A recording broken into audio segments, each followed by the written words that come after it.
Saudara, informasi selanjutnya, Jaringan Media Cyber Indonesia JMSI Aceh menggelar Malam Anugerah JMSI Aceh tahun 2022. Kegiatan tersebut merupakan bentuk penghargaan kepada insan pers maupun tokoh yang dinilai berjasa baik di bidang jurnalistik maupun pembangunan. Jaringan Media Cyber Indonesia atau JMSI Aceh memberikan penghargaan terhadap sejumlah insan pers dan juga sejumlah tokoh masyarakat dalam acara JMSI 2022. Anugerah JMSI Aceh Award juga diberikan kepada tokoh yang dinilai berjasa. Penghargaan juga diberikan kepada insan pers yang menjuarai lomba jurnalistik baik kategori karya tulis jurnalistik, foto maupun video. Sekretaris Jenderal JMSI Pusat Eko Pamuji mengatakan, JMSI Award merupakan bentuk penghargaan kepada insan pers.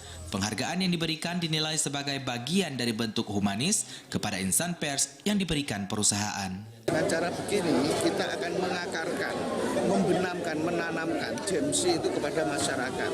Yang pertama. Yang kedua, itu bisa kita petik bahwa ini sebagai bukti relasi, menunjukkan bahwa relasi JMSI dengan mitra-mitranya itu cukup bagus, cukup kuat. Dan ini adalah salah satu model promo atau brandingnya JMSI di masyarakat yang luar biasa. Salah satunya yang sudah dilakukan Aceh, ini salah satu ya. Dan ini akan menjadi pioner saya pikir untuk teman-teman di seluruh Indonesia.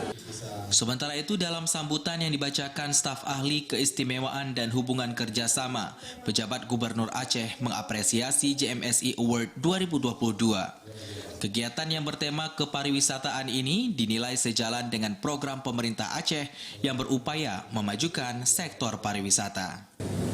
Dan kami berharap peranan media dan insan pers untuk dapat bekerja sama atau kemitraan dalam mewujudkan pembangunan Aceh, karena tanpa peranan media dan jurnalistik maka tentu sangat sulit bagi pemerintah Aceh untuk mewujudkan pembangunan yang baik di segala bidang. Melalui ajang JMSI Award, pers diharapkan turut berperan serta dalam cita-cita mewujudkan pembangunan sektor pariwisata Aceh. Selain malam penganugerahan, ajang ini juga dilakukan bersamaan dengan Rapat Kerja Nasional JMSI. Dari Banda Aceh, Arman Konadi, TVRI melaporkan.